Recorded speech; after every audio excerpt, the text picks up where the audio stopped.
Distance nerding. Hey! Woo! What's up, ladies and gentlemen?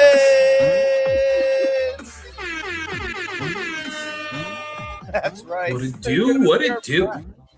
We are back. We are back. It is time for Distance Nerding. You are now tuned into Distance Nerding. Ladies and gentlemen, I am your boy, Young Phil. Right to the top left of me here, that is Jamez 5000. And over there, that gentleman right there, that is the Shadoo. Yes. And we're here to nerd together. Together. That's right. Nailed it. For the 275th time. Oh my God, that's a big number. Talking yeah. anything, pop culture, news, movies, food, music, wrestling, food, comics, Comic-Cons, losing tires, whatever you want to talk about. I think there's a story there. Yeah. We want to All right, cool. Of course, ladies and gentlemen, if you are currently watching on the YouTubes or on all the different places that are going on there, of course, hit that subscribe button. Listen on any podcast app, drop a 5-star review, guys. It really helps us out. YouTube, Instagram, Facebook, Threads, TikTok, all at Distance Nerding. And of course, ladies and gentlemen, we got merch, and so can you. So go to our website, www.streamlabs.com/Distance Nerding/merch. Get some of that sweet merch, because ladies and gentlemen, those shirts off the chain, off the hook, right? Or if you don't want to keep slashing, just go to our Instagram bio, and it's right there in the bio. Yeah, you can do that too. Exactly. Well, ladies and gentlemen, you have now stumbled into the worst kept secret on all of the internet. Ladies and gentlemen, you are now watching Distance Nerding. Yeah!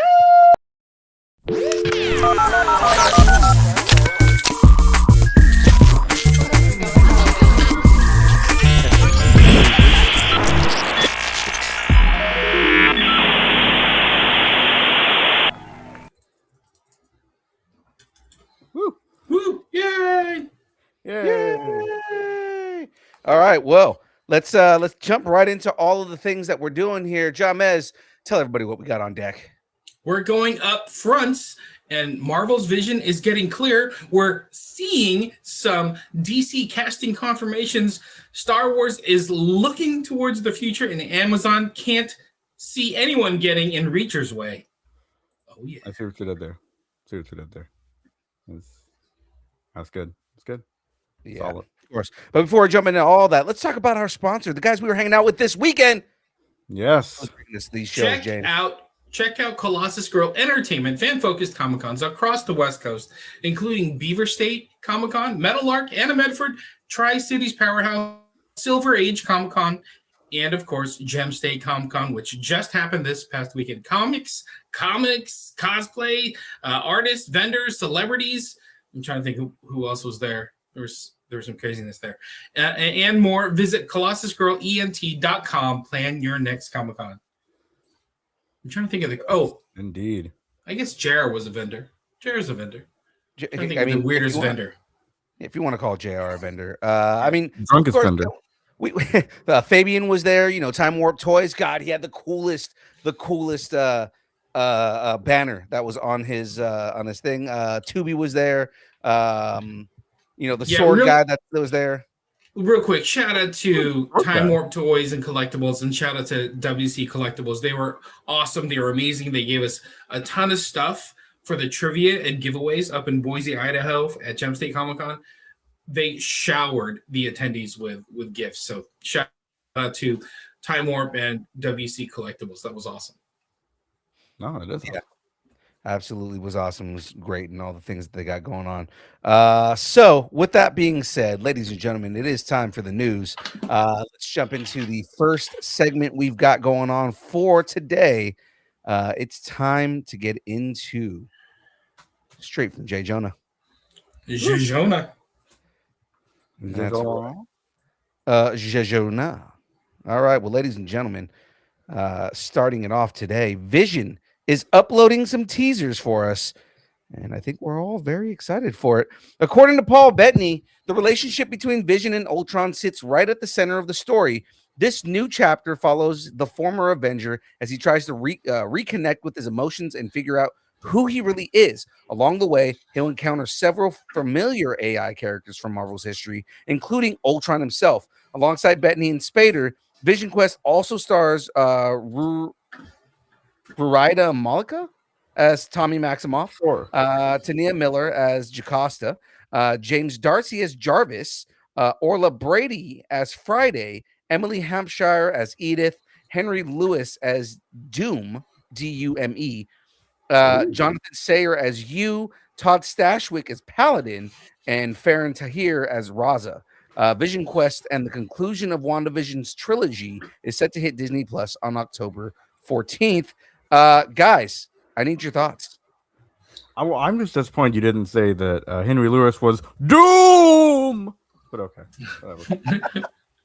But it's the wrong Doom. You know what I mean? Like it is more like Doom. It's like, more. It's because it's more like it's less Doom. less exciting. It's not Doom. It's Doom. All right. Yeah. Doom. I'm interested in this. When it first came out, I'm like, I don't know about this. But the more I hear about this, the more interesting this gets. Like seeing Paul Bettany's, version of Vision, like speaking with Ultron, the James Spader, like Ultron. Like I even heard that James Spader has like a big beard, because most of the show is happening in Vision's mind. So I'm super interested to see what happens out of this. And I know this has been contained for the most part, but now that we know it's going to end with a trilogy, what happens after that? Like, what kind of ramifications happen after, this trilogy ends and to the Marvel universe? Right. It is interesting to see what direction it's going to go in, kind of where it leaves everything. I'm excited to see if we get Wanda back in this. I know we're getting a version that he's creating, but like the actual Wanda, she did not die at Wondergore. I'm just throwing that out there. There's no way that she died at Mount Wondergore. Yeah. She's survived worse. So yeah, absolutely. At large somewhere, especially in the comics. Yeah, exactly.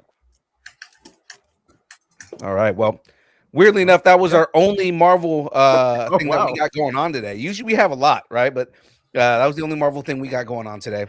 I'm sorry, Phil. I did really screw you over. You're right. It's okay. So let's go ahead and move on, guys. And let's talk about we're gonna go watch the Watchtower. Oh, okay. We lost Jamez. It's okay. There we go. Great. All right. So, in brightest day, in blackest night, we have a new trailer in sight. DC Studios just dropped a new trailer for Lanterns, and it finally gives fans what they've been waiting for, a proper look at Hal Jordan using his Green Lantern powers. The footage leans much harder into the cosmic side of the DCU, while still keeping that gritty detective story vibe. There are flashes of energy constructs, a better look at the cosmic threat hanging over the story, and finally a glimpse of Kyle Chandler suited up as Green Lantern Hal Jordan. We also get an appearance of Nathan Fillion as Guy Gardner, naturally. The trailer also confirms the story unfolds across two timelines. Excuse me, I can't talk. The first takes place in 2016, where Hal Jordan is still operating as Earth's Green Lantern. The second jumps ahead to 2026, where Aaron Pierre's John Stewart appears to have stepped into a much larger role. In the 2016 storyline, Hal's investigating a shooting tied to something extraterrestrial. The problem is that no one around him really believes what he's uncovering, especially the local sheriff, played by Kelly MacDonald. Around the same time, John Stewart is still a rookie Green Lantern who gets pulled into Hal's orbit and the mystery surrounding the case. Then things apparently spiral into something much stranger in the 2026 timeline. Quote, that becomes a second mystery that we know is down the road for us. Mundy, I'm not sure who Mundy is, hinted. So eventually, two different mysteries get worked out over the course of the show. So yeah, this is interesting, certainly. But I am glad we did get an actual proper Green Lantern look, and I am, of course, ready. So, got my... I'm just throwing it out there, James. It sounds like somebody's grinding a sword in the background. Yeah, you got like a grindstone going on back there. I know what's going on. Okay, that's he muted it. All right. Well, ladies and gentlemen, there's no option on the poll. No, I am excited for this. I feel like that trailer kind of gave us a whole hell of a lot more of what a lot of fans were looking for, what we were waiting for in the Green Lantern itself. There's a lot more green in it, obviously. You're seeing a Right? lot more Sure. constructs, you're kind of seeing Yes. more of the story beats and things like that. It seems like there's like a whole dual story going on. We're definitely going to be seeing some of how as the Green Lantern, whereas we're going to be seeing even more going on um, with John Stewart and kind of passing of the torch, things like that. I'm excited for that. I was already excited for this. I'm even more excited for it. And Oh, everybody's I'm very complaining, excited for it. right? Yeah, nice. But while everybody's sitting here complaining about the brown suit, shut up. Like none of you guys, all you people complaining about everything online, it's you guys are looking for a reason to be angry. You are Yeah. looking for excuses to be pissed off. And honestly, it's dumb. James, you Mhm. sound magical now. Hooray! Oh, yep, that's the right mic Yay. for sure. Yeah, I'm totally excited for this. You know what got me excited though is that they're telling like two different stories. Like everything we've seen so far with Hal Jordan trying to train John Stewart and giving him that like okay, rookie, that kind of thing. All that's from like 10 years ago. Yeah. And then so we're gonna forward and jump into another story with already John Stewart as the Green Lantern. First Green Lantern, or yeah. I'm excited. Yeah, I'm super excited for this because I feel like this is going to be one of the best portrayals of the Green Lantern, and again, for all the people complaining online, it's you guys are just looking for rage bait or you're looking for a reason to be angry. Um, Right, exactly. it's dumb. It's It is. unnecessary. And again, Green Lantern was we're gonna move on in a second here, but Green Lantern was really what got me into the kind of comicsy side of the universe. Yeah. Yeah. Or of Same. nerdiness, I should say. Yeah. And it's so I love it. It's a dream come true. Any Um, quick theories about what the mysteries are? The two different. well, we know there's the shooting, which I wonder if that's maybe how one of them gets the ring or something. Like they shot another Green Lantern, and so that's because my only issue with that. Like that. Yeah, my only issue with that is before Hal Jordan, there was no other.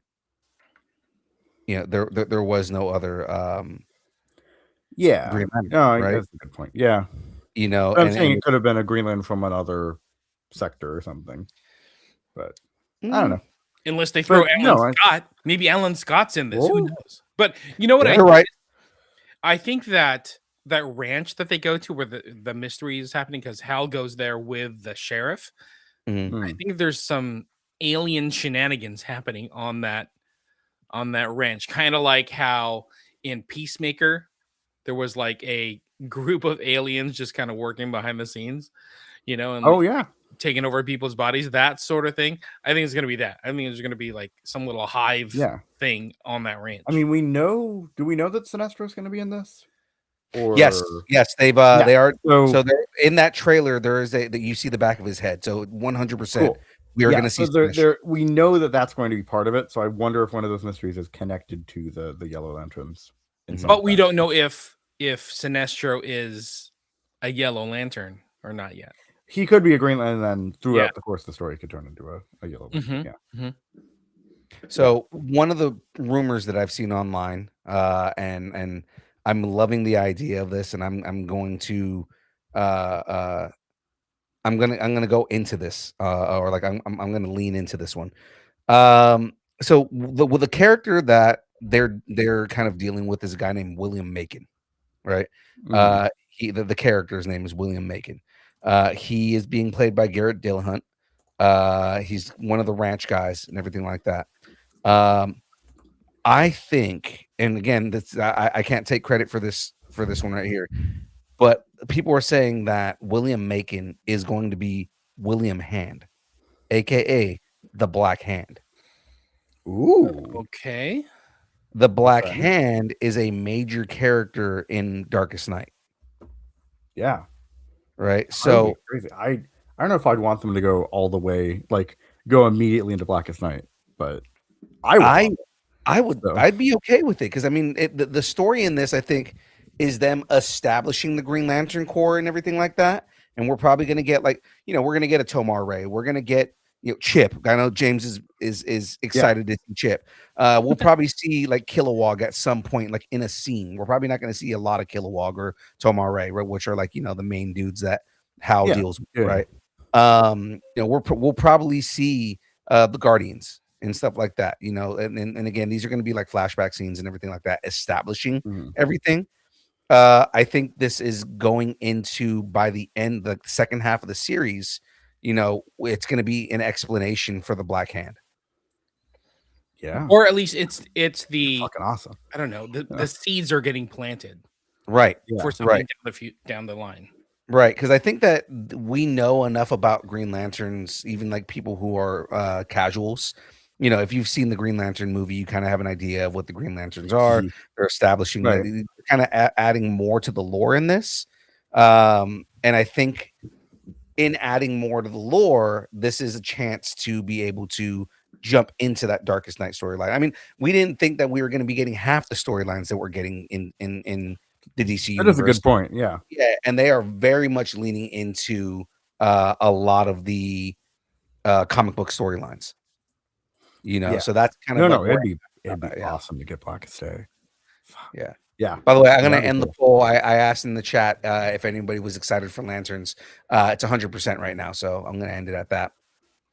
Nice. End it at 100%. Nobody needs to argue with us. We're good. Well, that's also everybody that's listed in the chat right now voted. So there you go. Yeah, I mean DT here is not seems to be trepidatious, but I gotcha. So there we go. All right, cool. So let's So Lanterns will shine on HBO Max August 16th of 2026. So all right, wholly confirmed casting Batman. Woo! Director Matt Reeves has flipped on the bat signal and is shining light on casting confirmations. The returning lineup includes Robert Pattinson as Bruce Wayne / Batman, Jeffrey Wright as Jim Gordon, Andy Serkis as Alfred, Colin Farrell as Oz Cobb, Gil Perez Abraham as Officer Martinez, and Jamie Lawson as Bella Royale. But Reeves clearly wasn't finished. He went on to confirm that Scarlett Johansson has joined the Batman Part 2, finally validating reports that first surfaced back in December. He then announced the casting of Sebastian Stan, who is most likely playing Harvey Dent. Next confirmation is Game of Thrones alumni Charles Dance joining the cast. Finally. He also made, finally. He also made the surprise reveal that Sebastian Koch, I believe. Koch? Did I say that? Sure? Try a different way. Well, is that how you're supposed to pronounce it? Okay. All right. Best known for The Lives of Others and Homeland, has boarded the film. Brian Tyree Henry has also been announced. The biggest name still hanging in the air is Barry Keoghan, whose Joker appearance in The Batman left audiences wanting more. What do we think of these castings here? So I know you have a lot of lineage in that area of the world, but he has gone on record and said it's pronounced Keegan. Keegan. Yes, Keegan. That works. I did not know that. Which is very Irish. That for it to look Keegan, for it to look nothing. Keegan. To pronounce it nothing like it looks like it's spelled. That is a very Irish thing. Barry Keoghan. Yeah, I am. That's weird because it looks like cock to me when you say. I would like. Oh, you're talking about a different name. My bad. Not Mr. Cock. No. We're talking about Barry Keoghan. I would like to formally apologize to Barry Keoghan and all of my ancestors. And Sebastian Cock. And also Sebastian Cock. Is that actually? Hey! You keep that cock out your mouth, okay? Is it actually cock or is it coke? Oh, it's coke. It's coke. It's coke. Jeez. Come on. It is a German name, and it is pronounced coke. That's what I thought. Keep it professional. I thought it was. No, it's nice that we have casting confirmation. We don't know the exact roles, but knowing that, yes, we are getting Scarlett Johansson. Yes, we are getting Sebastian Stan and Charlie Dance. Cool. Like, we kind of figured out who they're going to play already, but let's just keep moving forward. Yeah. Anyway, that's a pretty good cock in that movie. This film is set to begin shooting and will hit theaters on October the 1st of 2027. We definitely have. Moving on. You know, the name of the episode tonight is just going to be inappropriate names. Oh, I've already written several things down already. Yeah. The cock will be on worry. screen. The cock will be on screen. Oh my goodness. All right, well, ladies and gentlemen, that is it for our DC news. So, you know, this show and everything we do here is brought to you by the good folks over at Debbie. That's right. Debbie's a brand of energy drinks created to help focus, concentration, reaction time with no jitters or crash. Debbie contains no maltodextrin, no sugars, no fillers, no artificial colors or dyes. Find out more about Debbie at www.debbie.gg. Use the code NERDING10 and get 10% off your order. Whew. Fun times. Ladies and gentlemen, let's move on here. It's time for John Mez to give us all the quick stuff. It's time for One Shots. One Shots. For more news, trailers, reactions, check out the Distance Nerdington post on Facebook. Let us know what you're nerding out on. All right, let me dive into it. I need your boots, a throne, and a giant sword. Arnold Schwarzenegger has officially confirmed that King Conan is gearing up to begin filming next year, bringing the warrior back to the big screen after 40 years. The actor told the Arnold fans, that's so great that he's like dropping exclusive news to his Arnold fans, right? Yeah. The Arnold is that like OnlyFans, but it's like only Arnold? Only Arnold. It's only Arnold. It's the Arnold fans. Yeah, I mean half of his films feel like an OnlyFans post anyway. So like, I'm just saying, you have to watch the Arnold fans. It's the only fans I have. They're my fans. I want to start an Arnold fan. Let's start an Arnold's fan. Anyway, start an Arnold fans. Next year, this is what he told the Arnold fans. Next year, we are going to do King Conan, so that is a reality now, and I am excited about it. He also confirmed that Christopher McQuarrie from Mission Impossible is attached to direct the film. So production is on track for 2027 with a likely theatrical release sometime in 2028. Awesome. That is very exciting. Yeah. I like it. I'm also like, I'm wondering what level of role he's gonna have in it. Like, he's getting older. He's even though he's still he's still pretty built. He's getting a little saggy. Yeah. How dare you? The king. So I don't know the exact plot of it, but I know but like, feel like he's what not I would as involved. Yeah. What I would love to see, and especially if you know the King Conan storyline from the comics, I'm okay with him being like the old benevolent king. He still carries a sword, but then you have that scene of him picking up the sword and just still wrecking people and showing that he's not slowed down, even though he's an older man. Yeah, he can still move. There's going to be some stunt doubles happening.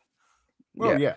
Well, what's crazy is Arnold can still move, and the only reason we know this is because if you haven't seen Fubar on Netflix, which is his show on Netflix, he still moves, man. Like, for a dude his age, you know, he does a lot of his own stunts for that show. Like, God, man, how is he not broken? Yeah, all while having a cigar in his mouth. Yeah. By the way, Darren in the chat, King Conan was mentioned at the end credit of Conan the Destroyer, which is true. So this is like a sequel 40 years in the making. Right. Yeah. They were just waiting for him to, you know, have be age appropriate. I'm going to be the governor, then I come back to Conan. Yeah. I have to be the governor first. Then I'm going to be king.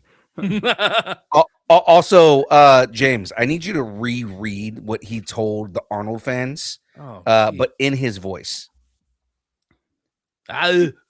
Next year we are going to do King Conan, so that is like a reality now, and I am excited about it. Chris McQuarrie, you know him from Mission Impossible in the Tom and the Cruise, is attached to the rest of you. In the Tom and the Cruise, we was in the movie together. He likes to run. I pump iron.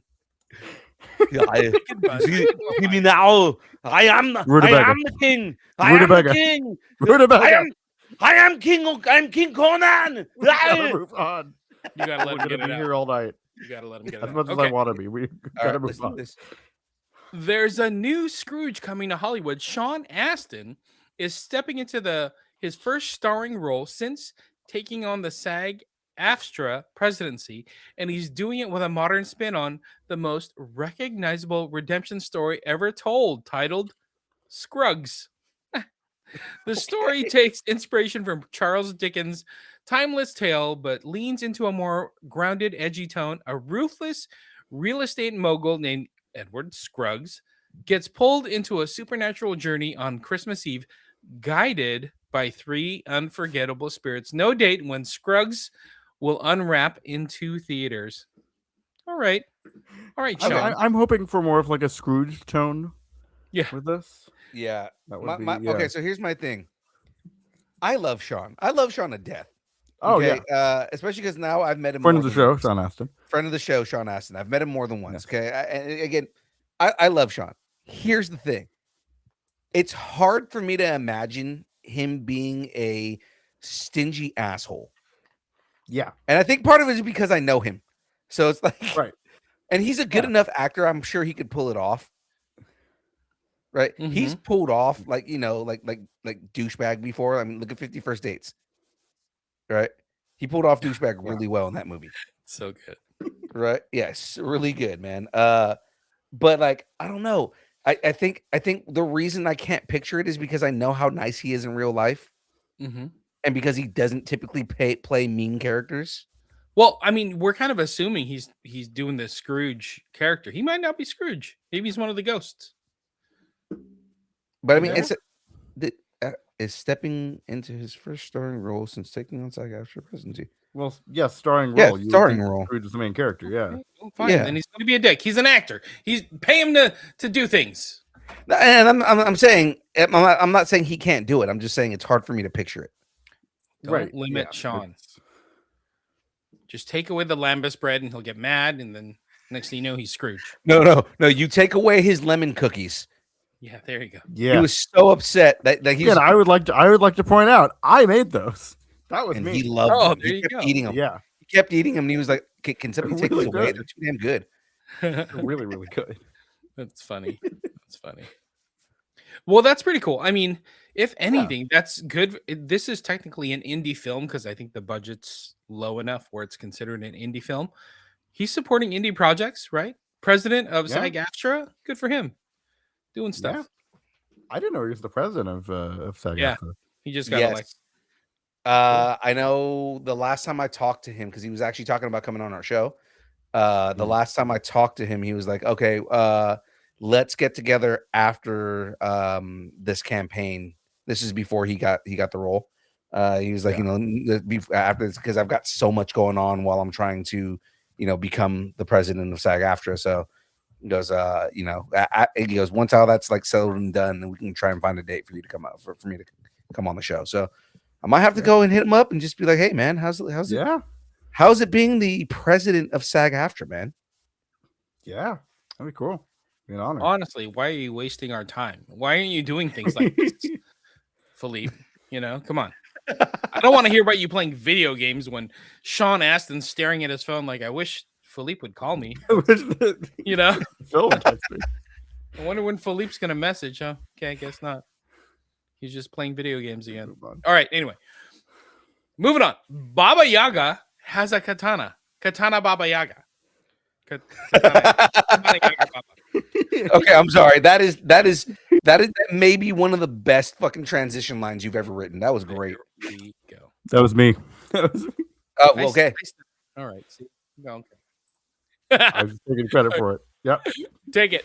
Reeves, as in Keanu Reeves, has officially signed on to voice the lead character in Hidari, a feature adaptation of a filmmaker Masashi Masashi Kawamura. Kawamura, I believe. 2023 short film. The movie is inspired by the legend of Jingoro Hidari, a real historical figure from Japanese Edo period, who's known as the architect, sculptor, and entertainer. Kawamura's version takes the foundation and spins it into a revenge-fueled samurai fantasy packed with mechanical prosthetics, sword fights, and handcrafted stop motion visuals. No release date yet for Hidari, but the short is out now on YouTube. That sounds cool. I'll tell you this much. It's fucking amazing. And I say that with all the fucking in it because it is so cool. This is such a cool stop motion animated film. Go check this out. If you've got to pause the show and go check it out. I watched it. I was like, I might have to like stop the show production and go watch this again because it was so cool. Go check this out. So it's Hidari. You can just Google it and it's up there right now. Again, it came out in 2023, but it's such a cool short. I'm a samurai now. What's interesting though, like there was no voice in the short. It was just all action, which is really cool action. But we'll see what they do with an actual film. Yeah, it's pretty cool. I'm excited for it. I love anything that Keanu Reeves does, just because he went from being like the funny guy to doing like a couple of little action films to now full on stage martial arts and I love that. When you ask him like, oh, do you think you could beat anybody in a fight? Be like, no, I can't beat anybody in a fight. I know how to stage fight. Right. I'm okay with Stage it. combat and real combat are very different. Yeah, but I mean, the shooting that he does is real because I watched videos of him training, and all the training that he did for John Wick. That man really knows how to shoot, so he's good with the weapon, man. Yeah, that's cool. All right, let's move on. This franchise is coming back to life. Kate Beckinsale has officially signed on to star in Twilight of the Dead, the long developing film that George A. Romero himself envisioned it as the closing chapter of his iconic zombie saga. The story is set in a decimated Earth where the last vestiges of humanity are trapped between the warring factions and an evolving undead threat. It'll be interesting to see how this movie balances Romero's classic social horror roots with modern zombie movie sensibilities. No date when Twilight of the Dead will rise into theaters. That man created the concept of zombies. So I know. It's so crazy that it like the tradition is still going, not just in other zombie genre films or projects, but like his initial project is still going. Yeah. I think that's cool. And he's still making films like 40, 50 years later. So I mean, it's beautiful. I know. Yeah. Very Yeah. Too bad he doesn't own the rights to his first fucking movie. right. Rude, but true. Like, how's he gonna adapt? Because now we got like running zombies, and like zombies that are like rabid animals, right? His zombies were just like slow, The walking shufflers. zombies. Yeah, the shuffler. Well, type. it does say evolving. So, Exactly. This will be interesting. just saying. Yeah. Let's see what happens. That'd Okay, be cool. this next story is metal. Yeah. A lot of Sonic the Hedgehog 4's attention has been focused on Amy Rose, who will be voiced by Kristen Bell. But we have a first look at Metal Sonic from franchise director Jeff Fowler. Metal Sonic looks like just another robotic version of our title friend, but we don't know if he will be speaking in the film or not. Ben Schwartz is back as Sonic. I wonder if Ben Schwartz is going to do like a Metal Sonic voice. Maybe. I mean, that's what that so okay. Fun fact: we the second time seeing Ryan Drummond, who's one of the original voices of Sonic. Good point. And Ryan, he at least originated the one that everybody is familiar with now. So I mean, there've been several actors who have played that character, but he's the one that created that voice. Right. And Ryan was talking about when they first did Metal Sonic in Sonic Adventures. He said basically he recorded the voice and then they just put like a bunch of stuff over it. So he plays Metal Sonic as well. That's probably why they haven't done any kind of like actor announcement for this. Yeah, because it might be Ben Schwartz. It might just be Ben Schwartz because they already said Idris Elba is coming back, Keanu Reeves is coming back, James Marsden, Tika Sumner, who else? Colleen O'Shaughnessy reprises her role, and of course Jim Carrey's coming back. So like the major cast is coming back. So I think Ben Schwartz is going to be Metal Sonic. I'm still waiting for Jim Carrey to put on a fat suit. I want him to be like legitimate Eggman. I love his portrayal of Dr. Eggman, but I want to see him as like fat Dr. Eggman. This may be it. Sonic the Hedgehog 4 runs into theaters March 19th, 2027. Gotta go fast. Gotta go fast. Metal Sonic does look pretty fucking metal, man. Yeah, no, it does look very, very cool. All right.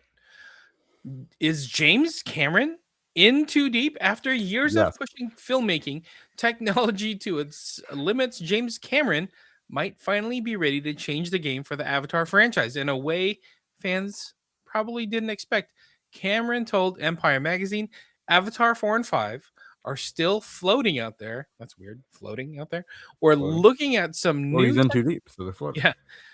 We're looking at some new technologies to try to do them more efficiently. They're hideously expensive and take a long time. I want to do them in half the time for 2/3 the cost. That's my metric, and so it's going to take us a year or so to figure out how to do that. Interesting. That's kind of been his thing. Like, I'm going to spend all the money in the world, and no matter what I do, it's going to make billions of dollars. Right. Here's what I hope. Disney's whole model on that too. Mm-hmm. Here's what I hope this doesn't mean, because I suspect this could be the case. I hope this doesn't mean, hey, we're going to go use AI now. It's what it kind of sounds like, doesn't it? I didn't even think of that, but that's a really good point. Yeah, because hey, we're looking at cheaper and more efficient. Yeah, that sounds like they're going to try to use AI, doesn't it? And maybe I'm just being paranoid, but like, kind of seems like that might be the case.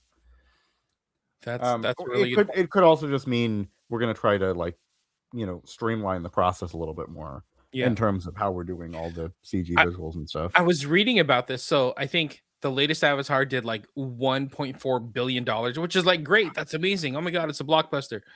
The other two did more money, so this is like the least money making one. But I think it did. It was 500 million. So like one of the more expensive ones. So like I hear Disney's getting a little nervous because that margin, right? Because it seems to be going down every time. Yeah. And then on top of that, they're like, well, we're gonna bet on Avatar to be a thing. We're gonna build parks and lands and rides. Don't ruin this by like tanking one movie, you know. So, right, exactly. Yeah. I think he's under some pressure to figure something out with the budgets. Yeah. Right. But what does this mean? Fans should probably prepare for more waiting. Avatar 4 is currently dated for December 21st, 2029. But I mean, he said he's going to take like a year to figure out new technology. So don't expect that date to hold. Yeah. Eek. All right. Well, or for us who don't really, care that much about the Avatar franchise, cool. Hope it goes well. Honestly, I enjoy Avatar. I think it's a fun ride. I have seen the first one, and that's it. So I'll see the other ones eventually. Do I think it should be like the #1 movie of all time kind of thing? Kind of no, but no, it's very much. It's kind of the epitome of shiny. Yeah, I think it rode a wave. Piece of candy. Exactly, it's exactly what it. Yeah, it's exactly what it is. So it's kind of a novelty. So all right, gonna keep going. Yeah, move on. Yeah. The cast of John Rambo just got a little bit more interesting. James Franco has officially joined the upcoming Rambo prequel alongside Noah Centineo, who's taking on the role of a younger John Rambo. Set before the events of First Blood, John Rambo digs into the early years of the iconic character long before he became the haunted drifter audiences met in Stallone's original film. Franco's role is reportedly small, but he's playing the villain in the film. He joins a cast that also includes David Harbour as Rambo's commanding officer, Major Troutman. Troutman. That's what I said. Filming began in Thailand in January 2026 and is broadly expected to release in 2027. There we go. All right, it's John before Special Forces before, but obviously during Vietnam at some point because they're in Thailand. So Maybe James Franco plays a ladyboy. We don't know. We don't know what's happening in this film. We're gonna have to watch it and find out. It'll be great. Is Sylvester Stallone involved in any way, or is this just? I believe he's an executive producer. Same way like he's been executive producer on all the on all of the. Yeah, I'm agreeing with DT then that that it is. If Stallone is has gone kind of. Yeah, if he's on that no. side of the road. No, he was an executive producer on the Rocky movies too. So like on Creed and all the Creed movies and whatnot. Yeah. More zombie news. Yeah. Zombies never say die. AMC has dropped the first trailer for The Walking Dead Dead City Season 3. Yeah. And Manhattan is about to get even more chaotic. I do have a I can't believe this is still going on opsis. This zombie show will never die synopsis. I can't believe this is still going on opsis. This zombie show will never die synopsis. Synopsis. He really is never going to die. Walking Dead, Dead City Season 3, Maggie and Negan finally put aside their differences to build their first thriving community in Manhattan since the apocalypse. But when chaos in the city begins to arise, they are forced to question, have they learned from their old wounds, or will their dark past spell doom for the entire city? The next chapter in the zombie spinoff officially premieres July 26th on AMC. What is this, like season 73 of some kind of Walking Dead show? I do think it's really funny. There's like this shadow cinematic universe that's just right under the surface that's been going on for years now. Years. It's crazy to me. The Walking Dead started before I even joined the army. This is what I'm saying. Okay. Yeah, this is ridiculous. It's been a long time. This show just will not end. Yeah. Well, again, I think the show might be a zombie at this point. Ah, yes. You did that. It's so true. And you know what's funny is like we kind of don't talk about it very much, but it does have a ton of shows. There's like the main show, there's the Rick and Michonne show. There was Fear the Walking Dead. There's this Dead City one. There's this Daryl Dixon one. There was another.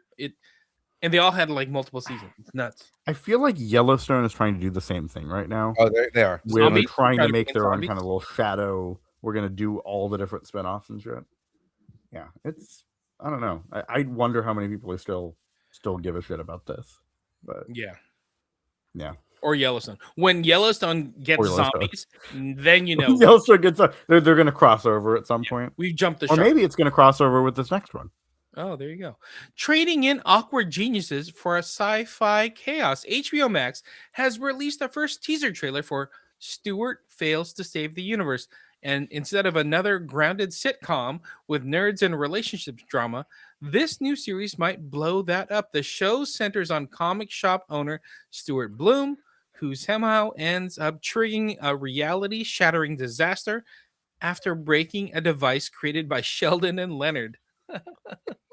It's such a fun way to like mix up the Big Bang Theory universe. So naturally, the fate of existence lands in the hands of the absolute least qualified people imaginable. The Big Bang Theory spinoff will have a 10-episode first season with new episodes rolling out on a weekly basis. Stuart Fails to Save the Universe is scheduled to premiere on HBO Max July 23rd, 2026. I'm very interested in this. Yeah. I love Big Bang Theory. I mean, some of the people in the scientific community were like, "Oh, they're making fun of us." Well, I mean, how many people became scientists because they love Big Bang Theory? Yeah, exactly. They're making it interesting. Oh, right. Okay. Like, you're just showing that, but it's also showing that, people with the type of like a neurotic person like Sheldon Neurodivergent. And he is neurodivergent 100%, but I'm just saying that does not mean that he's not neurotic. He is neurotic at the same time. I mean, that's also, but yeah. That's what I'm saying. That's aside from the fact that he is 100% autistic. But I mean, like, yeah, totally. yeah, but I mean, like the whole thing with him is that he is a neurotic person, and because of that, like it shows that these people can still lead interesting lives, can still be very, very successful in what they do, and you know, again, it is a very well done show, very funny. I mean, it's making fun of nerds, but at the same time, it's like it's the kind of jokes that I kind of want. I want to be made fun of in that way. You know what I mean? Yeah. I No, love exactly. the idea of taking like this whole thing said, a grounded show and doing like a whole sci-fi spin-off.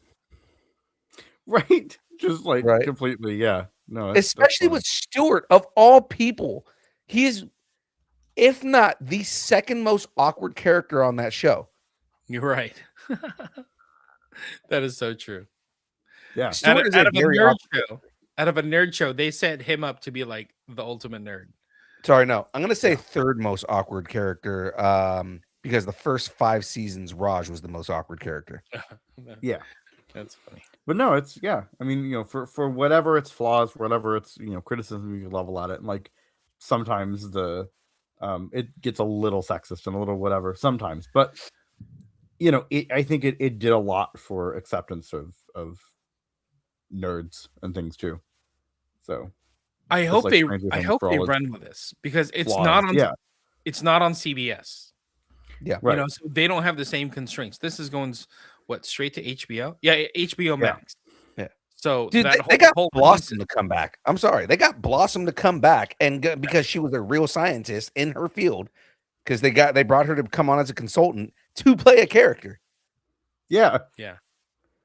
I like it. I hope they go crazy with it and just like lean into the nuttiness of this show. The potential. Right. Me too. Could be awesome. That's Oh, this could be really good. And Brian Posehn, that's gonna be awesome. So I like it. Yeah. All right. Speaking of HBO Max, welcome back to the White Lotus. Ben Kingsley and Max Minghella from the Social Network and Pekka Strang are rounding out the cast for HBO's The White Lotus Season 4. The 4th season of the Mike White created series will follow a new group of White Lotus guests and employees over the span of a week, taking place during the Cannes Film Festival. By the way, this is the creator, Mike White. He was just on Survivor 50. He's been on Survivor before. He was like just a regular contestant. You know, lost, then went out and created White Lotus, and now everybody wants him. And he came back for season 50 of cool. Survivor. That's cool. You guys watch the White Lotus? Oh, absolutely. I have not seen it, but again, if Freya was here, I'm sure she'd rave about it. Yeah, you know what? I am. But you know what? I'm just glad that Trevor Slattery is getting work after the incident. You know, I'm glad that he's still getting work. That's good. That's good. Ben King's God, I'm so like I want to know what he's gonna do in this. Like what type of role? Because at this point, if you've been watching White Lotus, you know kind of like the types of roles that they have on this show. Like you always have, you know, the vacationers who are like ignorant to everything. You always have like the one high-strung person that needs to be on vacation, and like something happens. You have the whole murder mystery behind everything that happens over the course of the show, the season. You know, you have somebody you always have the person who is there that's like, you know, unwittingly doesn't know what's going on. You know, I'm excited to see if Ben Kingsley is like someone who works at the White Lotus at the hotel, like he's like a manager or something, or if he's somebody who is like a guest. Yeah, it'll be interesting to see. You know, Walter Goggins from Fallout in Walton Righteous Goggins. Gemstones, he was on last season. He was amazing. He was great. It's funny because White Lotus season 3 was going on about the same time that Fallout was happening, and you have two very, very different characters on screen. Because Walton Goggins in White Lotus, you know, he had this whole crazy backstory going on with his character, Right? And then, you know, Fallout, you go over to Fallout, and he's just like a dude with no nose. That's just like, you know, a badass.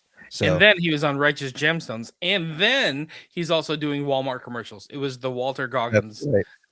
show for Walton. like 2 months. It was Walton. nonstop Walter Goggins. Not Walter, Walton. Write down the name of the show. Just call it Walter Goggins. I'm gonna call you Walter. I'm gonna call you Gomez- Walter. I'm gonna Gomez call and you. Walter Goggins. I'm gonna call you Walter Cockins. That's what I'm gonna call you. Oh my God! Write that down. Write it down. Let's move on to Disney the next is story. making Anne Hathaway's Wish Come True, a series based on the 2004 cult classic fairy tale movie Ella Enchanted, is in the works at Disney Plus. The film star Anne Hathaway will be executive producing the potential series. In the new story, 16-year-old Ella of Frel, cursed at birth to obey every command, is sent to boarding school after her mother's untimely death. She begins to uncover the truth about her curse, building an unlikely found family and dealing with an extremely inconvenient crush on the prince of her kingdom. No date when the fairy tale begins again. I like that. I feel okay, like yeah, that- I feel like I my saw question. this. I was gonna say that Child, answers my yeah. question. I was gonna ask James how familiar he is with Ellen Enchanted, because I've actually never seen it, and it's not. Again, it's not a I'm avoiding this, or it's just I never had a chance to go and watch it. 'cause No, it was- I remember barely anything about it, but I know I saw it, so I had to have. Yeah, yeah, the concept of Thinking it of the sounds concept, interesting. though. So yeah. No, it's yeah. I was reading about this, and somebody compared it to like, hey, isn't this what they're doing with Wednesday? They sent Wednesday off to the Nevermore Academy or whatever it is. I'm like, oh yeah, kinda, huh? So they were like, I think spinning it's probably off- inspired by they're like, Yeah. oh okay, interesting. We're just doing they're that probably Wednesday. they're probably more like, hey, this show's a hit, and we could probably capitalize. We have a character that's very similar. We could probably capitalize on this. yeah. But no, It's cool though that it's, she's less goth Wednesday. yeah. It's cool that she's part of this. I do think it's interesting because I think I looked it up. It was like a Paramount picture back in the day. So it's interesting that Disney's getting the rights for it. Yeah, Yeah. that's interesting. All right. I thought it was always a Disney thing, but Nope, I don't know. absolutely not.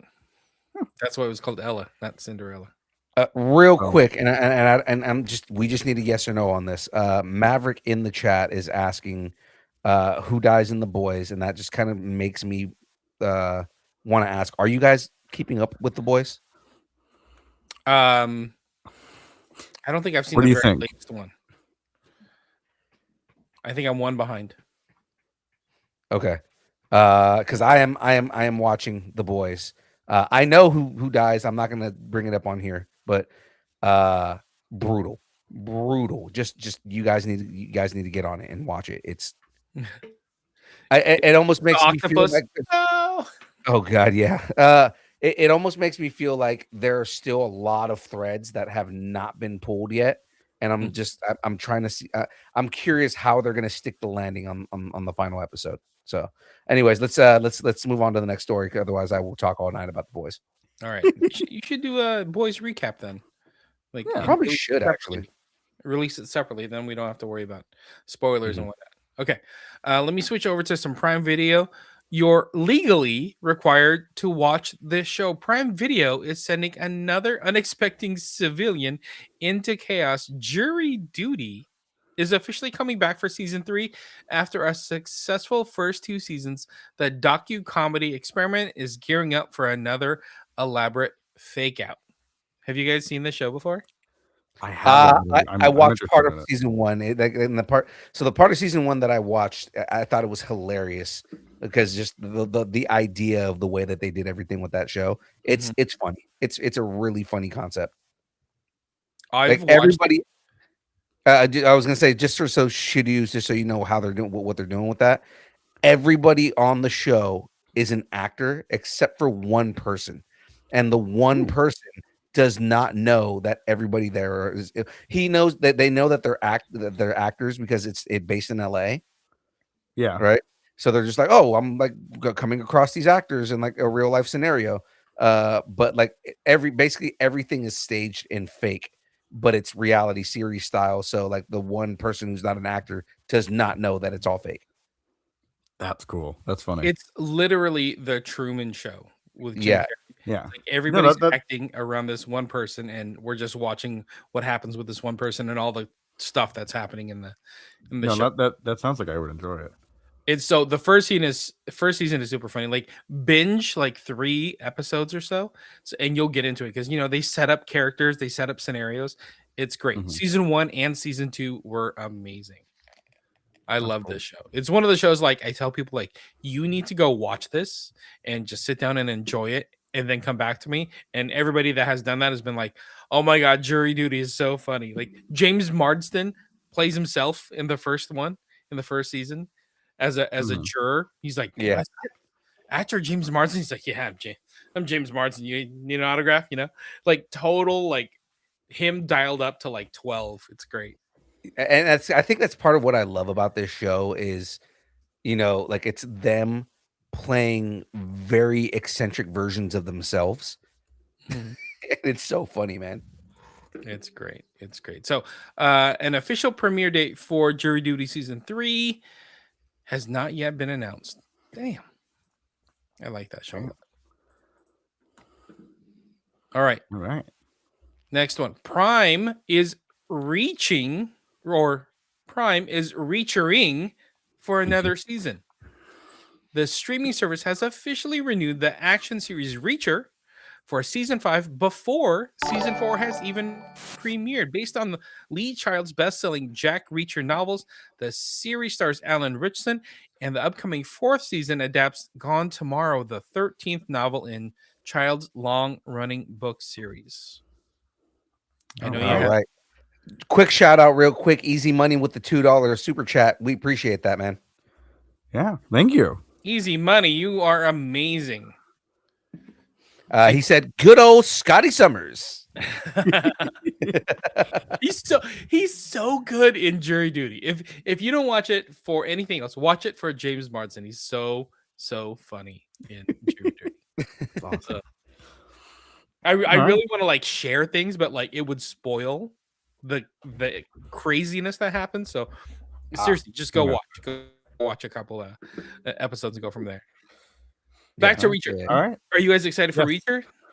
Absolutely, man. I love the way that they've portrayed Reacher and just how good it has been so far. I'm a big fan of Reacher, man. I'm really ready for more Reacher for like Alan Ritchson, especially after all the hygiene and Yeah, I'm glad that everything got resolved there. Yeah. all the hijinks and craziness that's been happening since the last season. Like, oh my god, Alan Ritchson's dealing with a lot of BS, and I think it's a lot of like people who are like, I really like this show. I don't know if I like him.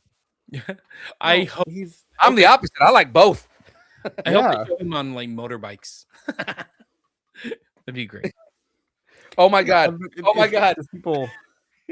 I 100% need them to have him on a motorcycle in the next season.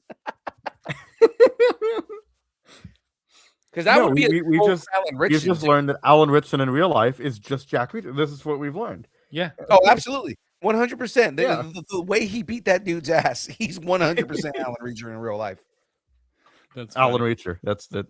That's funny. Alan Reacher. Let's see. Production on this season wrapped back in March, and Reacher season 4 is expected to premiere later this year on Amazon Prime Video. Yeah, I'm sure they were like season Right. 4 is as good as anything we've been doing with them, and if the indicator that in the last 3 seasons says anything, we are renewing for season 5 right now. I'm so happy. I'm glad they announced season 5 even before season 4. Like, Yeah. just makes me want to watch more. All right. Well, it's time to get into the next segment here, ladies and yes. gentlemen. But before that, we have our final little shout out here because right. This Discerning is part of the Geek Freaks Network. Discovering your latest binge, debating casting choices, or still not over that plot twist? Well, the Geek Freaks Network has got you covered. Your fandom, your community, your people geek out your way. Check out the Geek Freaks Network at gfpods.com. Once again, that is gfpods.com. GameStop.com. So yeah. All right. Well, guys, let's get into the to this next segment here. It's time for the regular headlines. And I know Jamez was already on the other screen. He didn't see the new title screen for one shots. Congrats. Good job, graphics team, working Yeah. over the weekend.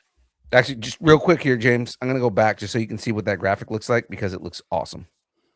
It is. Well, It is very cool. Am I gonna like the Yeah. typography? Look at the screen. There you go. That's very CNN of you. That's I know, right? Yeah. That was exactly what we were going for there. All right, let's let's get into this. Sorry, Phil? I gotta go like 3 other pages. All right, the real question is, where is Stack? Because we need to know these things. These things are things we need to know. Michael B. Jordan took the stage during Amazon's upfront presentation and gave fans a pretty exciting look at the future of his production company, Outlier Society. Instead of promoting a new acting role, Jordan stepped up to roll out 3 major series projects that are officially moving forward. The first project unveiled was The Greatest, a scripted series centered on legendary boxer Muhammad Ali. Cannot wait. Cannot wait. That sounds awesome. The show marks the first authorized series about Ali's life, created with the blessing of his estate, which already makes it a huge deal. Created by Ben Watkins, the story will chronicle Ali's journey, beginning with his early days as Cassius Clay, all the way through his rise as one of the most iconic athletes in the history of mankind. Jordan then shifted gears. I know, it's so cool. Jordan then shifted gears to the expanding world of Creed with the reveal of Delphi, a new spin-off series he's developing alongside longtime collaborator Ryan Coogler. The actor reflected on the moment Coogler originally approached him about playing Adonis Creed years ago, and how that collaboration evolved into building out an even larger universe tied to the franchise. Jordan confirmed that Delphi officially begins production in Los Angeles on May 18th and brought out showrunner Marco Ramirez to help introduce the project. Oh, that's interesting. I know, right? I guess showrunner, no mention of the executive producer on this one. The final announcement was one fantasy fans have been waiting for Amazon to officially order. They've ordered the TV adaptation of Fourth Wing. There it is. Yep. This is a big deal. Based on Rebecca Yaros's massively successful romantasy novel, the project has been in the works for a while after Outlier Society secured the rights to the Empyrean book series before the first novel was even released in 2023. Damn. So we get a Muhammad Ali drama, a Creed universe expansion, and one of the hottest fantasy properties around. Prime Video is clearly betting on Jordan and Outlier Society. Hottest. No, Yeah, I know, right? It's good. Super hot. Guys, thoughts? Cool. Well, I sounds didn't- awesome. I didn't realize that they could do like a Creed spinoff, but that's pretty cool that it's going to be Yeah. not even with another Ryan movie Coogler series. involved. Yeah, it's going to be like a series. Right. It's a spin-off of a spin-off. It's great. Exactly. Yeah. Exactly. No. The Muhammad Ali am not. Yeah, the Muhammad Ali thing sounds very, very cool. Yeah. And then I'm not familiar. I am familiar with Fourth Wing in concept, but I have not read it. And I'll tell you why it's a big deal. Generally, not my what. I'll tell you why it's a big deal. My wife has read Fourth Wing. Like, I know that's a lot of people. Yeah, I know a lot of people who really enjoy it. When I told her that, oh yeah, Michael B. Jordan's going to be doing like a Fourth Wing show or series or something, she's like, are you serious? That's awesome! Like she got all excited. There's a lot of older nerds that get kind of. You just call my wife a nerd? It's good. Yes. Well, I assume, yeah. You're just assuming things about people. I'm a. Wow. I know you, James. This is the thing. It's a trap. Don't try to. Thank you. Thank you. Do not try to Sebastian cock me. All right. Okay. Look. Right. No one's trying to cook. Didn't say. Hey, I don't think I've watched the third Creed, but why is there a show called Delphi? Do we know that yet? So and I'm sure Shadu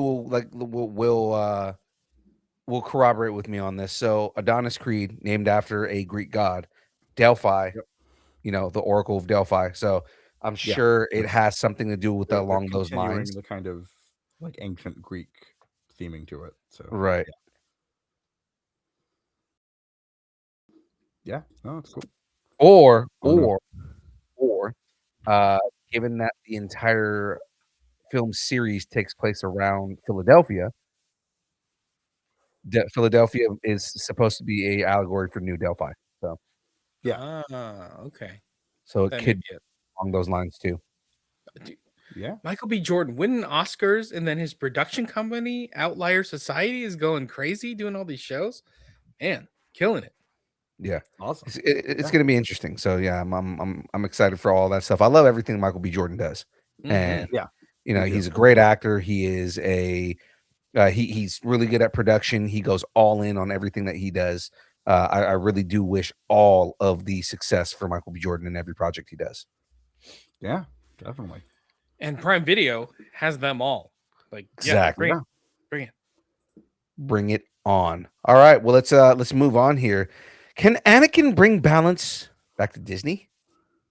A new report claims that Hayden Christensen is lined up for at least 2 more Star Wars projects, which means fans may be seeing a lot more of both Anakin Skywalker and Darth Vader in the years ahead. According to industry insider Daniel Reitman, how do we become you, Daniel Reitman? Christensen is expected to return for multiple upcoming projects as Anakin or Vader. Christensen has obviously loved stepping back into the role, and after seeing how effective he was in Ahsoka, it's easy to see why Lucasfilm would want more. There are 2 more projects he will appear in on top of Ahsoka Season 2. Until then, I know, right? And they haven't announced which ones they are. So until then, Star Wars Mandalorian and Grogu will debut in theaters May 22nd, 2026. That is this weekend, ladies and gentlemen. And I want everybody's takes on the movie because I'm excited to go see it. Yeah, me too. Oh, yeah, me I think too. I'm gonna go Sunday. I think I might also go Sunday. So I'll see. as long as we're not doing anything, because we're having a party on Saturday. So there you go. There you go. Yeah, I'll see when I can go. But yeah, no, I'm very excited about it. Speaking of, just want to keep moving on here. yeah. Oh, nice transition. Thank you for transitioning me there, little buddy. I appreciate that. You're welcome, Big Phil. Yeah. All right. From a galaxy far, far, far, even farther away. During Disney's upfront presentation, Rosario Dawson confirmed that season 2 of the Star Wars series won't premiere on Disney Plus until early 2027. A lot of fans assumed Lucasfilm was aiming for a 2026 release. Apparently, hold on. Got another super chat. Before I continue here, let me put that on screen. Basically, if you get, and here's the if you do Easy money. Hey Annie, are you okay? Are you okay, Annie? Easy money. How much easy money do you have? Hey, I like me some easy money. That's good. Easy money. By the way, real quick, while he's talking about Anakin Skywalker, I do like how they're embracing Hayden Christensen. He was really, I was going to say trepidatious. Is that a word I can actually say? To come back. I didn't know you knew words that big. Me either. To come back as Anakin Skywalker and Darth Vader. But I think the way Filoni treats the prequels, his love for the prequels, and then bringing Hayden back, I think Hayden's completely on board. I think let's do whatever you want to do, Dave. I'm in. Well, I mean, there was a lot of redemption to Anakin's character in the Clone Wars, so it's just kind of like now we're getting, more of Hayden Christensen, and I love that. Hayden played the original Anakin Skywalker. The voice actor, I'm trying to remember who was it, James. I know you know who the voice actor. Oh, I don't remember what his name is. I know you're talking about. He was actually in the Mandalorian. He was on the prison ship. I can't remember. So the actor who plays Anakin Skywalker in the show based his performance on Hayden Christensen, and Hayden Christensen watched the Clone Wars to reorient the way that he plays the character to be more like the version that was in the cartoon. That is such a cool way to kind of like round robin that character. Yeah. That's Yeah, true. yeah, Matt exactly. Lantner. Matt Lantner played Matt Lantner, yeah. Matt Lantner. Yeah. So I got to finish this. So apparently, the Force had other plans. The good news is that the next chapter sounds like it's going much bigger in scale. According to series creator and Lucasfilm boss Dave Filoni, one legendary Star Wars character is finally entering the fight. Oh, I'm excited. Okay. He's going head to head with Grand Admiral Thrawn, which we already know. Filoni said while confirming the return of Admiral Akbar. It's a trap. Dawson Good, also good. teased what fans can expect from the new season, saying this season, the battles are bigger and the stakes are higher. Did we also mention Star Wars Mandalorian and Grogu will debut in theaters May 22nd, 2026? Yeah, I think we know what's coming. Yeah. Dude, I'm excited for that because you know what we haven't seen? Like we're getting some good lightsaber battles with all the different shows, but we haven't seen some good like fight scenes, like space fighting scenes, like starfighter to Like starfighter, ship to Space ship, battles, yeah. Space battles. Yeah. dog fights and whatnot. Like we get a little bit of that in Mandalorian, but I'm excited for some big epic space battles. Yeah. Yeah, Me too. it's again, it's great, man. It's great to hear kind of just the direction that they're going in. We got older Akbar in the sequel trilogy, but like seeing another kind of like same age Admiral Akbar fighting against Grand Admiral Thrawn. I mean, just imagine that scene. And I mean, we know that Admiral Akbar is going to survive that because he doesn't die until the sequel trilogy. Right. Right. Good But point. it's like, that is going to be a dope scene. Like I'm sure ships are going to go down. Oh yeah. Yeah. Love You it. know, you have No, I'm two with- of the greatest strategic minds in Star Wars, right? Yeah. Grand Admiral Thrawn and Admiral Akbar, again, hands down, one of the best strategists that the rebellion had. Yeah. It'll be a battle of wits. I love it. Yeah. I love it. It's gonna No, it's I'm- gonna be I'm really interesting to looking see forward kind of like how they outthink each other. I'm gonna watch the show. Uh, I'm gonna we're- eat lobster while I'm doing yeah. it. It's gonna be amazing. He's a shrimp. With that being said, Calamari. that's right. He's calamari. He's a squid. He's a Mon Calamari. He's a squid. With that being said, Mandalorian and Grogu hits theaters May 22nd. Yes. Yeah. Hey, when does Man? No. Okay. Yeah. Mandalorian and Grogu will debut in theaters May 22nd, 2026. Yeah. Speaking of Mandalorian and Grogu, Mandalorian and Grogu again, May 26th. 22nd. Sorry. This is the way, even if it wasn't what you originally intended. We originally expected The Mandalorian to continue its story on Disney Plus with a fourth season, but instead, Lucasfilm shifted gears and turned the next chapter into the big screen adventure, The Mandalorian and Grogu. According to Jon Favreau, that change also meant adjusting how deeply connected the story would be to the larger Star Wars TV universe. So, while speaking in London about the upcoming film, Favreau explained that the original version of The Mandalorian Season 4 was much more intertwined with the growing storyline involving Grand Admiral Thrawn and the future of Ahsoka. But once the project evolved into a theatrical film, the creative approach changed. Favreau said, "I'm not sure to what extent it affected Ahsoka Season 2. You have to ask Filoni how, because he's been very closely in step with what we're doing." Favreau explained that television storytelling gave him more room to weave all those moving story parts together over time, something that becomes much trickier when you're crafting a theatrical release designed to reach a broader audience. Favreau makes it clear that Dave Filoni remains heavily involved and that the larger mythology is still very much in motion. So even if the movie tells a more standalone story, it sounds like the connective tissue between all those projects is still intact. The Mandalorian hits theaters on, God, I forgot what day it was. Mm. May 22nd, while Ahsoka season 2 is currently expected to arrive sometime in 2027.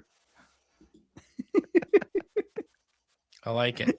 I like it. Yeah, It's another name for the episode. Yeah. When does Mandalorian and Grogu drop?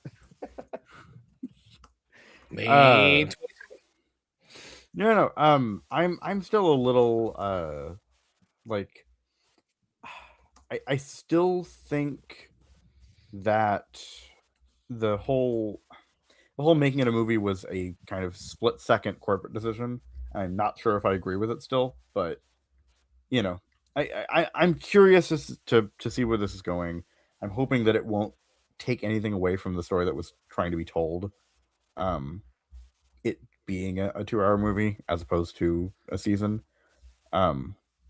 So yeah, I'm as you said earlier, James, I'm a little trepidatious, but I'm curious, and so and it sounds like they kind of or John Favreau at least kind of changed the approach once it got turned into a movie. So that gives me a little bit more confidence in that it could be better, could actually it isn't just going to feel like, hey, we've squished an entire season into 2 hours. Right. Mm-hmm. So my take on it, I kind of had the same feelings you had, some trepidation, but what I think it's going to be, a more stripped down version. I think the story is going to be a lot more basic and a lot more like, okay, so what do you know of Mandalorian? Okay, he is a bounty hunter. He has Grogu that's cute. He wants to be a good guy and work the rebellion. He wants to take out, bad guys and maybe the Empire, that sort of thing. I think it's going to be that. I don't think it's going to be digging deeper into a lot of things. There may be some connective tissue, but it's pretty much going to be like hey, this story, we need to appeal to everybody, especially kids. There's going to be big explosions and a lot of, Baby Yoda running around. I think it's going to be a lot of, this is the plot line, and it's going to be really quick and tight that gets us to a point, and then they can tell future stories. Ahsoka season 2, whatever else. Yeah. Yeah, no, I can see that. Yeah, I agree.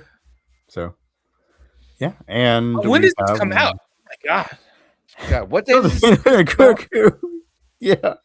Well, before we find out for the first time when it comes out, you have one more story that is also related. All of these for Star Wars. Okay. Well, let's talk. Another story here. I'm really just stretching so I can get that on the screen. All right. Yep. There we go. Yep. No, I already got it there. A foundling, a baby, and a Padawan. Oh my. Okay. While speaking about the upcoming film, director Jon Favreau teased that he's already thinking far beyond this next adventure, especially when it comes to where Grogu's story is headed in the larger Star Wars universe. Creatively, I have a lot of plans and I have a lot of thoughts about these characters, especially for Grogu. Grogu is a character that is, well, his species lives for centuries.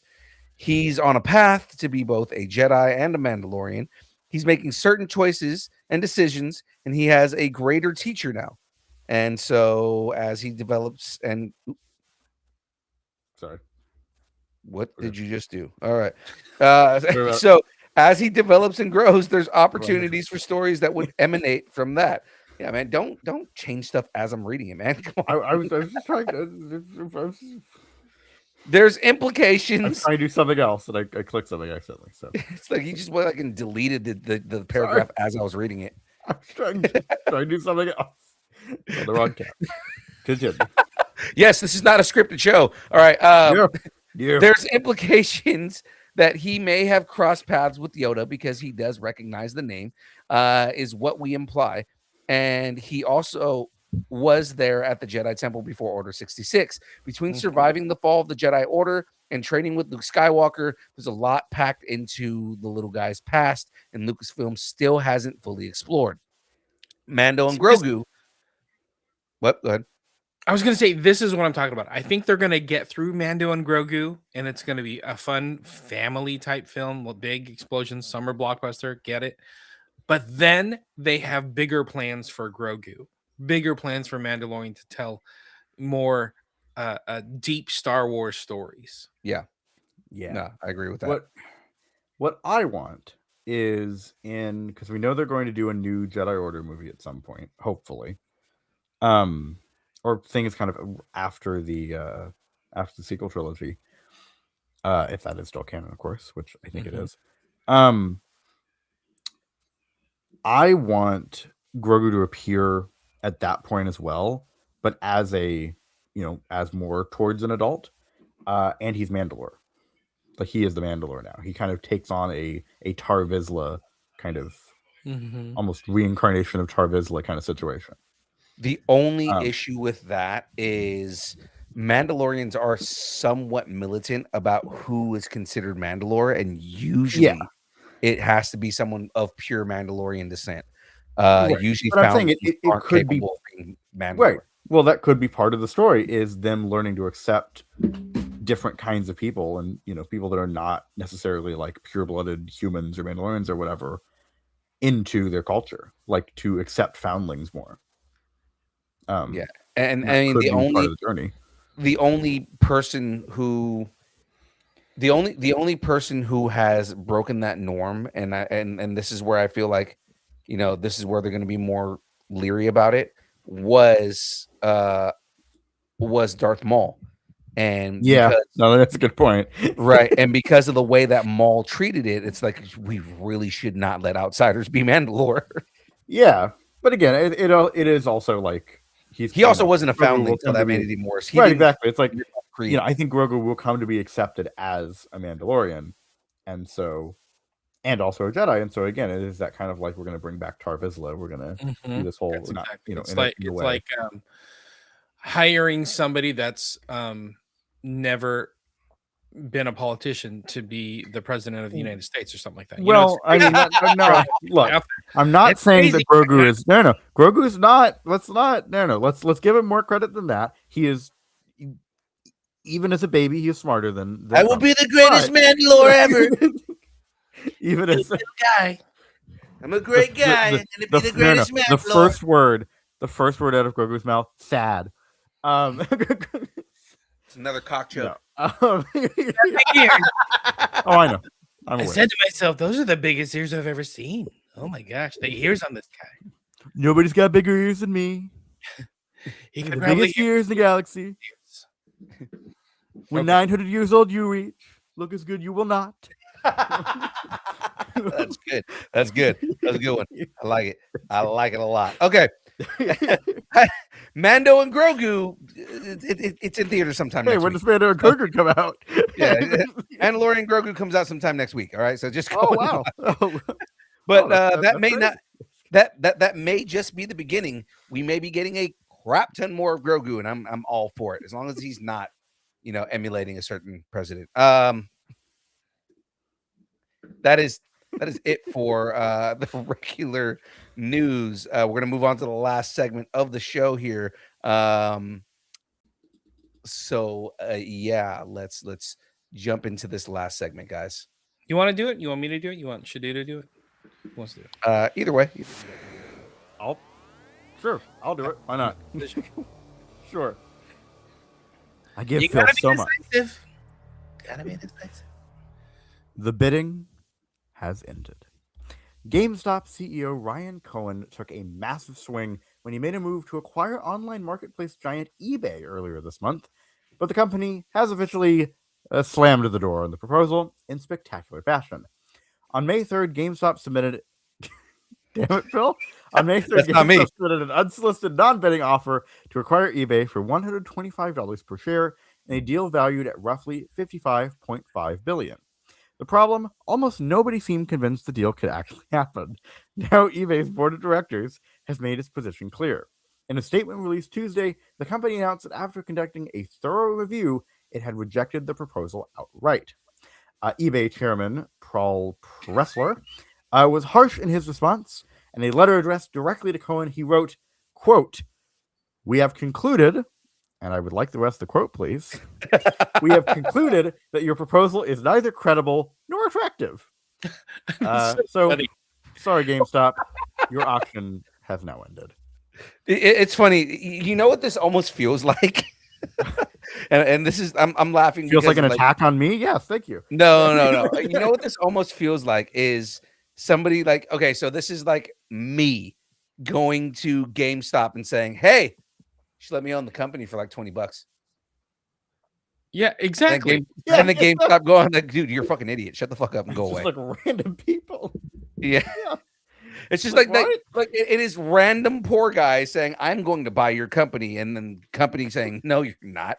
The hell away from me. It just feels like eBay, whoever, or GameStop. No, or GameStop. Yeah, sorry. GameStop.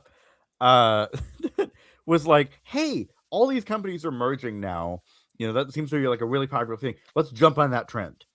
You know, that's what it feels like. It feels like the history teacher or something at your high school trying to be cool. Yeah. Like by trying to use, internet slang or putting memes in their slideshows or something, but not understanding what's the actual deal is. Yeah, that's funny. Yeah. When this was first announced, and we talked about it like last week or the week before, I'm like, this feels really weird. It feels like it has no legs. I don't understand what's happening here. Yeah. But now that I see eBay's response, it feels like such like a cheap marketing ploy. It feels like it has even fewer legs. Yeah. But like a cheap marketing ploy by GameStop's CEO to be like, hey, come look at us. We're cool. Remember how cool we were when everybody bought our stock and screwed up the stock market? Hey, we're that cool company. Help us buy eBay, that sort of thing. Yeah. I don't know. I just thought it was weird. Very uncool, GameStop. I think this is just like really a ploy of GameStop saying, hey, we're gonna, I honestly, now that I'm thinking about it, as I'm going to go say this, I think it's more just them trying to stay relevant. That's what I'm saying. That's exactly what I was trying to say. It's like, yeah.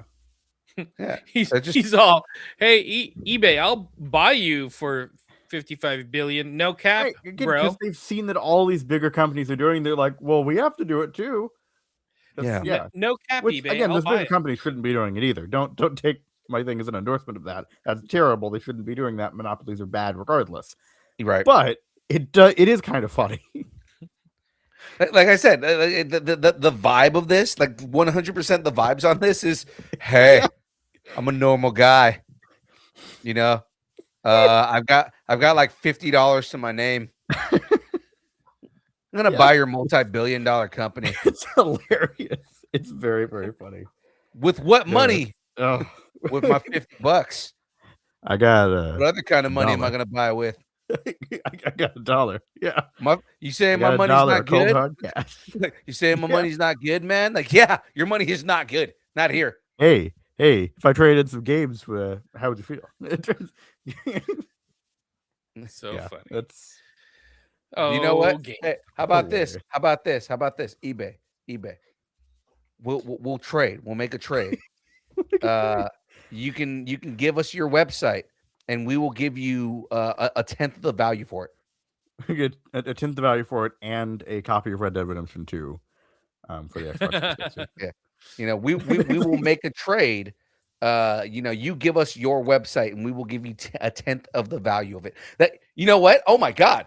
It just dawned on me right now. They just tried to GameStop eBay. That's exactly what they did. They just tried to GameStop eBay. They were like, hey, it works for people when they come in and try to resell games to us. We give them 10% exactly of what the they game's did. worth. You're right. That's amazing. That's so funny. They just tried to GameStop eBay. Holy shit. Oh, GameStop, hilarious. it only works in your stores. It only works in your store. Well, eBay is in their stores. It is. eBay is in their stores. But I'm just saying, like, that strategy only works in your store. And we do it because, like, what else am I going to do? I'm going to throw it away? Okay, give me the 10%.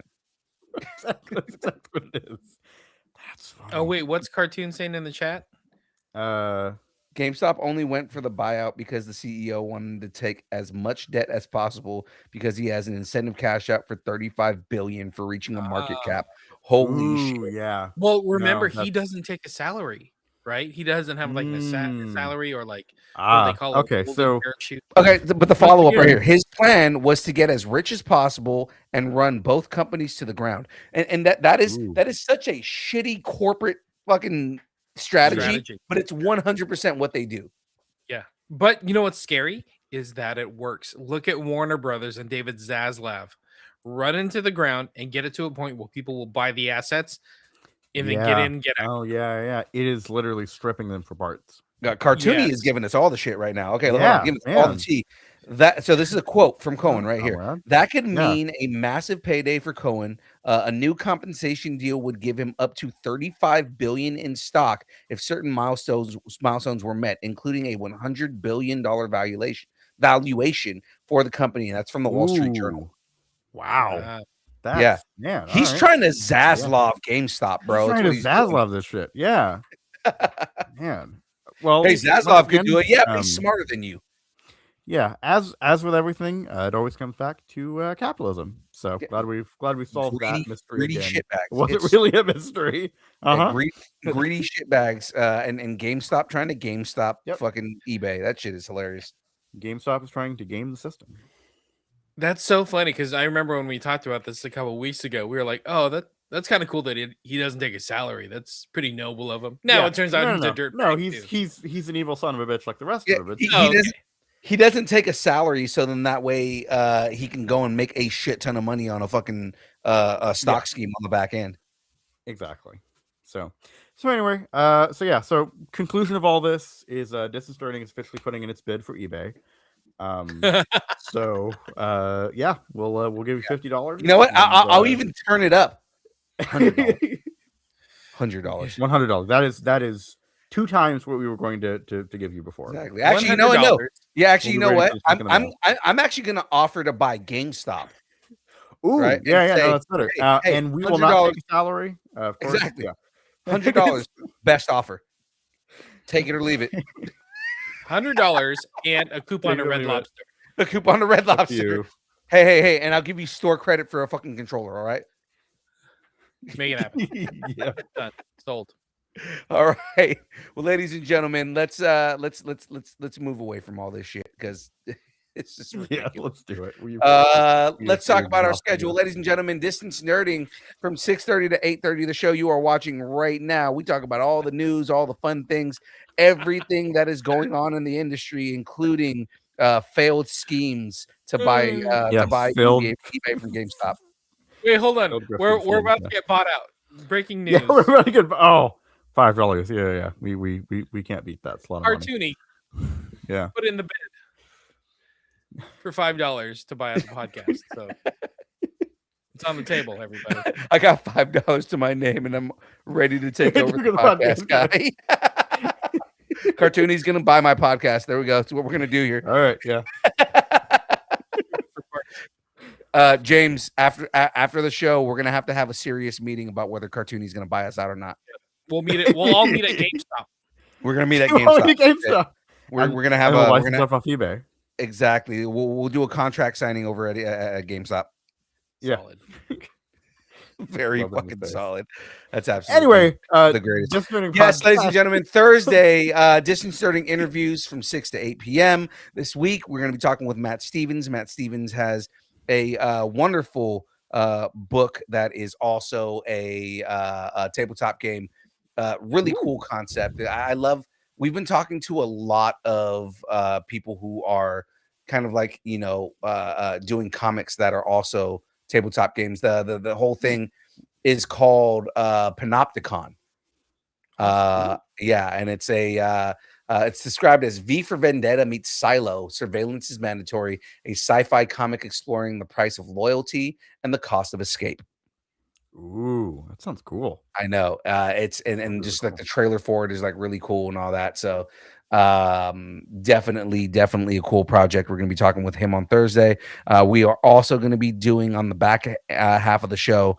We'll also be doing the Geek End update on Thursday. So we'll be talking about the fun that we had at Gem State this weekend, as well as moving forward in 2 weeks. We'll be over at Beaver State Comic-Con having a whole bunch of fun with everybody at that show. So it's going to be a good time, guys. All right. Awesome. All right. Shadu, you got Shadu. pluggable? Then on Yep, Shadu, go ahead. then on Fridays, yeah. Well, I mean, on Fridays we'll see. We're doing the buzzer, so Sweet. we never got to that. So we might be doing D&D. I don't know. We'll see. I hope we are.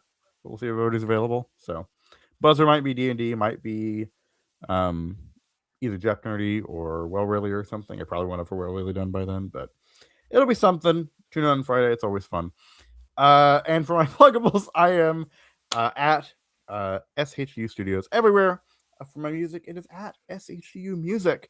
I talk about lore, world building, writing, and pretty much everything else. I mentioned that we do D&D on this channel on the buzzer, and if you want the edited VODs with music and sometimes sound effects, but at least some intros and stuff, those are up on my channel right now. Another one will be hopefully coming out tomorrow. I need to edit it.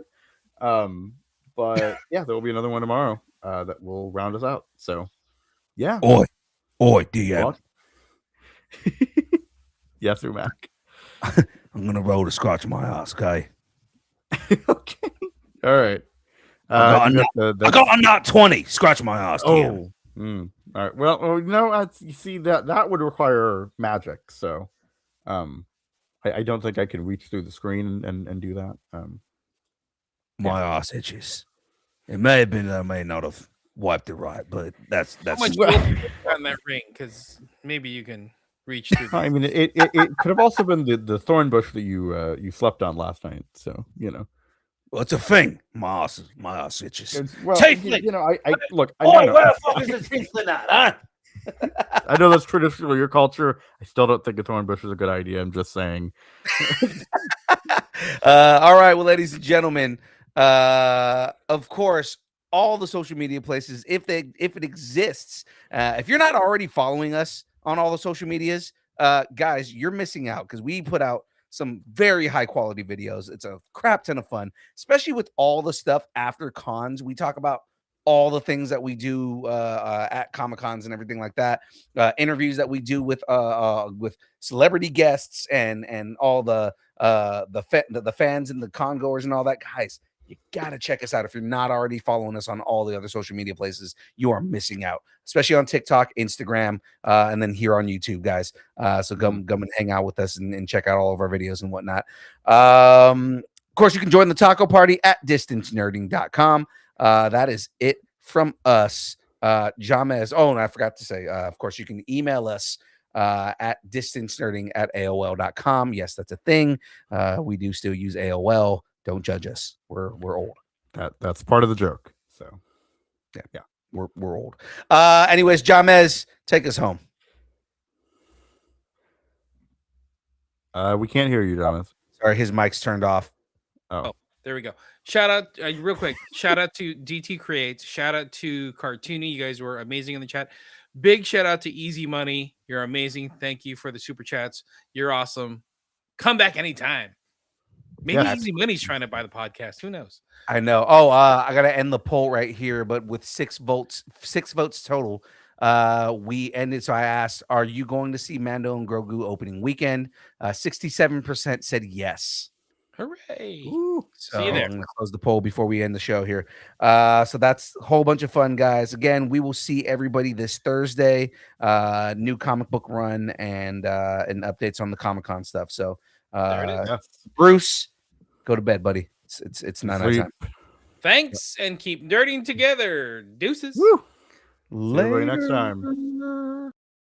Distance nerding.